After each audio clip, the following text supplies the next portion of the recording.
Hi, this is Pooja, physiotherapist, and this is Ask a Physio series, episode 3. Exercise பண்றதுனால தான் என்னோட pain இன்னும் worst ஆகுது அப்படின்னு சொல்றாங்க நிறைய பேர். ஸோ இன்னைக்கு நம்ம அதை டீகோட் பண்ணலாம். ஆக்சுவலா உங்களுக்கு என்ன வலி இருக்கோ அந்த வலிக்கு உங்க பாடிக்கு ஏற்ற மாதிரி எக்ஸசைஸ் கொடுக்கறது தான் உங்களுக்கு மெடிசனே.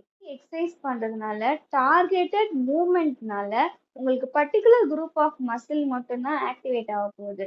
அந்த ஆக்டிவேஷன்ல உங்களுக்கு பிளட் ஃப்ளோ இம்ப்ரூவ் ஆகும், அந்த மசில்லையும் ஸ்ட்ரென்தன் ஆகும், உங்களுக்கு ஃப்ளெக்சிபிலிட்டியும் இம்ப்ரூவ் ஆகும். அதுவே நாங்க சொல்லிக் கொடுக்குற எக்ஸசைஸை நீங்க ஒரு ராங்கான பாஸ்டர்லயோ இல்லை ராங்கான வேல அதை பண்ணும்போது கண்டிப்பா பெயினை தான் அது ப்ரொடியூஸ் பண்ண போகுது. ரேண்டம் வீடியோஸ் ஃபாலோ பண்ணாம ஒரு ஃபிசியோ கிட்ட போயிட்டு கைடடான எக்ஸசைஸை பண்ணும்போது கண்டிப்பா உங்களுக்கு பெயின் ரிலீஃப் கிடைக்கும். ஏன்னா எல்லா எக்ஸசைஸுமே எல்லாருக்குமே செட் ஆகுமானா கிடையாது.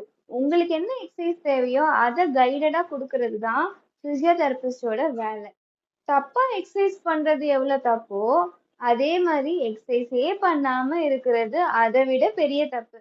எக்ஸசைஸே பண்ண பயப்படுற உங்க ஃப்ரெண்டுக்கு இந்த ரீலை ஷேர் பண்ணி விட்டுருங்க. அண்ட் அதே மாதிரி வேற ஏதாவது டவுட் இருக்குன்னா கமெண்ட்ல சொல்லிடுங்க.